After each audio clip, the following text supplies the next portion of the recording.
रणभूमि के सियासतदानों से सीधी बातें, खास कार्यक्रम फेस टू फेस सिर्फ न्यूज़ 11 पर। नमस्कार, स्वागत है आपका न्यूज़ 11 में और मैं हूं आपके साथ बलराम शर्मा। इस वक्त हम वार्ड नंबर 69 में खड़े हुए हैं और यह है वृंदावन के कांग्रेस नगर अध्यक्ष नूतन बिहारी पारिक जी का कार्यालय है। यहाँ कार्यालय पर अगर मैं एक बार आपको अपने कैमरा पर्सन से कहूँ एक बार दृश्य वो अगर दिखाएं तो यहाँ से आपको देखिए भाई साहब बैठे हुए हैं, पुरोहित जी बैठे हुए हैं, इधर बाबूजी बैठे हुए हैं, उधर आप सभी परिचित होंगे शायद भाई साहब से, घनश्याम चौधरी जी बैठे हुए हैं और इधर हमारे नूतन बिहारी पारिक जी बैठे हुए हैं और इधर जीतू ठाकुर साहब बैठे हुए हैं और हमारे बड़े भाई साहब बैठे हुए हैं। तो ऐसे पूरा ग्रुप यहाँ बैठा हुआ है। हालांकि यहाँ पर पार्टी चल रही थी, अब मैं चाहे उसे जीत का जश्न कह लूँ या कह लूँ कि समीकरण लगाए जा रहे थे, आंकड़े लगाए जा रहे थे, फैलाई जा रही थी सारी गोटियाँ कि किस तरीके से वोट कहाँ कितनी पड़ी है और किसकी जीत और किसकी हार है। तो उस गोटी को यहाँ फैलाया जा रहा था। उस गोटी के बीच में जब मैं आया तो यहाँ पार्टी चल रही थी जिसमें कोल्ड ड्रिंक और भाई साहब जिस तरीके से बता रहे हैं हमारे घनश्याम चौधरी जी कि समोसा तो गरम गरम आने वाले हैं, लेकिन उसके संग में ढोकला भी चल रहा था। तो अब देखते हैं। हालांकि 17 दिन की कड़ी मेहनत घनश्याम चौधरी जी ने की है। जिस तरीके से कहा जाता है कि 17 दिन तन मन तीनों चीज़ों से जनता के बीच में समर्पित रहते हैं। हालांकि जीत और हार के बाद में 13 के बाद में फिर इनको जनता के बीच में जाना है, लेकिन उससे पहले ये थोड़ा सा गैप हो जाता है। अभी प्रत्याशी अपने घर में बैठकर रिलैक्स कर रहे हैं या अपने आंकड़ों को फैला रहे हैं या लोगों से चर्चा कर रहे हैं कि किस तरीके का रुझान जनता दे रही है। भाई साहब, कैसी रही 17 दिन की वह कड़ी मेहनत, भाग दौड़, जनता के बीच में जाना, कैंपेनिंग करना, किस तरीके का प्यार जनता का आ रहा था और किन किन चीज़ों को, वैसे तो आपने बहुत सारे वादे बताई दिए, लेकिन प्राथमिकता किन चीज़ों पर प्रथम रहेगी आपकी?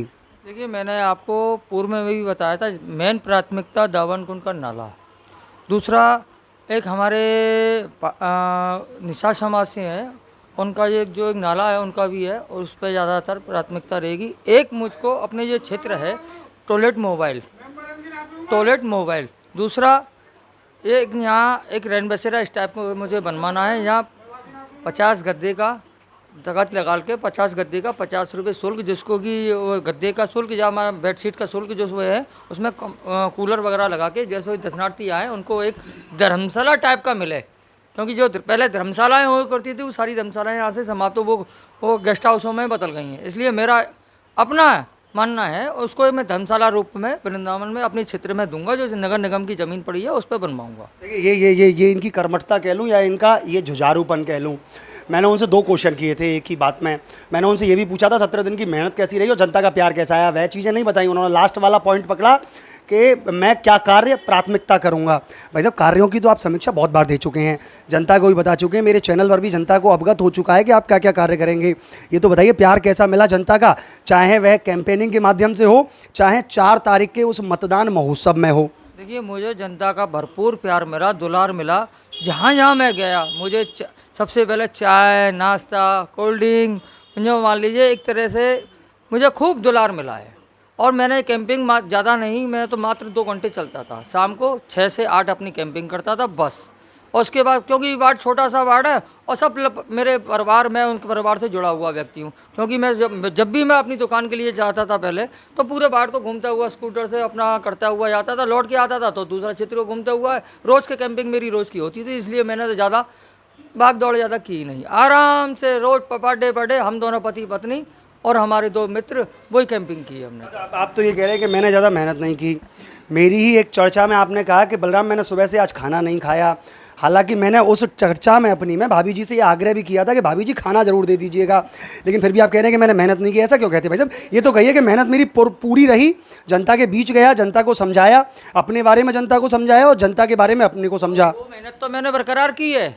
वो मेहनत जो रात सुबह से संध्या तक घूमना, क्योंकि मैं नया चेहरा नहीं है, मुझे बताने की आवश्यकता किसी को पड़ी नहीं। तो जिसको हाँ साहब मैं ये मेरे बारे में मुझे बारे में सब लोग जानते हैं पहले से, कर्मठ हूँ और मैं जुझारू हूँ। रात 24 घंटे 12 मास मेरा ये काम ही चलता रहता है, इसलिए मुझे ज़्यादा बताने की। हाँ, मेरी जो प्राथमिकता थी और उनके जो उनका जो मुझे कराना है वो मैंने पॉइंट टू पॉइंट नोट किए हैं। अच्छा देखिए, यहाँ इनकी कर्मठता और जुझारूपन तो भाई साहब हमने इस तरीके से देख लिया कि चलते हुए चुनावों के बीच में ही आपने ब्रह्मकुंड को पुतवा दिया, चलते ही चुनावों में आपने नाले को साफ करवा दिया, तो ये कर्मठता तो आपकी जब ही झलक गई थी। लेकिन मुझे ये तो बताइए, लोगों का ये चर्चा का विषय है, लोग कह रहे हैं कि ये चुनाव में वोट प्राप्त करने के लिए घनश्याम चौधरी जी ने करवाए दोनों कार्य। देखिए, जब मैं आपके चैनल के माध्यम से जब मैंने घोषणा की थी इस काम को कराऊंगा, तो आपकी जो घोषणा जो टीवी के माध्यम से लोगों तक और संस्थाओं तक पहुंची, तो उन्होंने ये कार्य करा दिए। ये कार्य मेरे शुभचिंतकों ने कराए हैं। ये मेरे लिए प्लस पॉइंट रहा है, जिन्होंने सुन के और इस कार्य को कराया है ये, और मैं कह रहा हूँ उनका मैं विशेष धन्यवाद देता हूँ। उन्होंने भी मेरा पूर्ण रूप से सहयोग कर दिया। अब तो देखिए, चुनाव आयोग का भी प्रेशर खत्म हो गया। अब तो कम से कम स्पष्ट कर दीजिए किस व्यक्ति विशेष द्वारा वह कार्य कराया गया था। हालांकि जनता ने एक कहा था, ये वोट के लालच में जनता को एक दिखावा किया गया है, उनको दिखाया है कि देखिए मैंने अभी से काम कराना स्टार्ट कर दिया, जीत जाऊंगा तो ना जाने क्या करूंगा। देखिए, होता ये है, जो पूर्व के कार्य होती हैं, जो पार्षद अपने कार्य को करा के ले आते हैं और नारियल कोई फोड़ता है और काम कोई कराता है, वो श्रेय मुझको मिला है। ये श्रेय मुझको मिला है क्योंकि उनके पूर्व के काम जो थे रुके पड़े हुए थे, और उनको चैनल के माध्यम से संस्थाओं को या अधिकारियों को उनके कान तक जूं पहुंच गई और उन्होंने वो काम शुरू करा दिए। वृंदावन तो भाई साहब कांग्रेस का ये पहले से ही वर्चस्व रहा है कि नारियल कोई और फोड़ता है और फिर उस पर रोड कोई और बनवा देता है या उसका शिलान्यास और लोकार्पण कोई और कर देता है। मैं पारिक जी के पास में लौट करके आता हूँ, उससे पहले देखिए यहाँ दो चीज़ों से परिचय करा दूँ। यहाँ दो अलग विचारधारा के व्यक्ति भी बैठे हुए हैं जो कि कहते हैं, हालांकि बैठते देखिए हर कोई का व्यक्तिगत विषय होता है, हमारे परिवार में भी कोई बीजेपी को सपोर्ट करता है तो कोई कांग्रेस को सपोर्ट करता है, लेकिन यहाँ दो विचारधारा के दो व्यक्ति अलग अलग बैठे हुए जो कहते हैं कि हम हालांकि कांग्रेसी नहीं है, लेकिन देखिए बैठते हैं तो संग में बातें भी हो जाती हैं। भाई साहब, क्या रुझान अब की बार जनता का, वार्ड नंबर 67 की बात 69 की बात करूं और मेयर पद की बात करूं तो क्या रुझान? सभी जगह अलग अलग विचार हैं, कहीं भाजपा है कहीं कांग्रेस है। अब ये तो 13 तारीख को ही मालूम पड़ेगा कौन जीता और कौन हारा। वार्ड नंबर 69 में बैठे हुए हैं, एक बार यहाँ की स्थिति तो क्लियर कर दीजिए। आपके भी प्रत्याशी यहाँ पर हैं, आपके बीजेपी के प्रत्याशी शरद सैनी जी भी चुनाव लड़ रहे हैं, ऐसे में कांग्रेस से हमारे घनश्याम चौधरी जी भी हैं, अन्य निर्दलीय चेहरे भी हैं इसमें, तो ऐसे में क्या मान रहे हैं, यहाँ का समीकरण क्या समझ रहे हैं?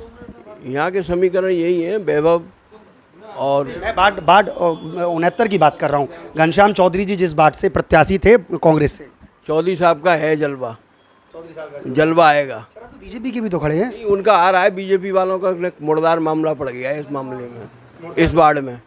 देखिए, बीजेपी के समर्थक ही कहते हैं मुर्दार मामला पड़ गया। मैं फिर बीजेपी के एक व्यक्ति से मिला देता हूँ। भाई साहब, क्या कहेंगे? घनश्याम चौधरी अपने, और मेयर विनोद अग्रवाल। फिर भी सुई आपकी उधर ही जा रही है सर। लेकिन यहाँ तो कह रहे हैं, जैसे मैंने घनश्याम जी से बात करा था तो कह रहे थे जीप चलिए, आप फिर सुई को वहीं लेकर के जा रहे हैं। नहीं, अब घनश्याम जी का वो अपना मत है, हमारा मत वहाँ का है, और यहाँ के लिए घनश्याम चौधरी हैं तो हैं ही।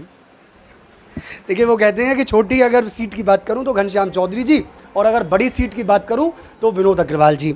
हालांकि ये अपनी विचारधारा है, जो वो सोचते हैं। क्या कहेंगे, कैसा है पुरोहित जी, इस समय का जो मीज़ान है वो कैसा है और क्या समझ में आ रहा है? भैया, इस समय जो रुझान चल रहा है वो हर प्रत्याशी करा है मैं जीत रहा हूँ, कोई प्रत्याशी नहीं करा है मैं हार रहा हूँ। हमारे वार्ड में 6 प्रत्याशी हैं, 6 करे मैं जीत रहा हूँ, लेकिन हमको जो घनश्याम चौधरी की जीत निश्चित लग रही है। और ये फिर 13 तारीख को मालूम पड़ेगा क्या रुझान रहता है। पब्लिक कुछ फैला के देखा है क्या, कुछ आंकड़े फैलाए हैं क्या, कुछ समझ में कुछ गणना की है क्या? घटना तो देखिए भाई, जो परिक्रमा वाले उस पर वोट पड़ी है, पंकज उस पर, वहाँ नावर त्रिशूल की वोट पड़ी है दोनों की। कुछ वोट है घनश्याम चौधरी को मिली है। अब विद्यापीठ पोलिंग पे आ जाओ और गंगेश्वर पे आ जाओ तो यहाँ घनश्याम चौधरी का पूरा परचम रहा है। आगे भगवान की इच्छा है। छोटा चुनाव है, सबसे बड़ी बात यह है कि छोटे चुनाव में जो लोकल चेहरा ज़्यादा मायने रखेगा वही आएगा आगे, और घनश्याम चौधरी ज़्यादा आगे रहते हैं हमेशा। घनश्याम चौधरी ज़्यादा आगे रहते हैं, वह कहते हैं घनश्याम चौधरी ज़्यादा आगे रहते हैं। ठाकुर साहब भी यहाँ पे हैं।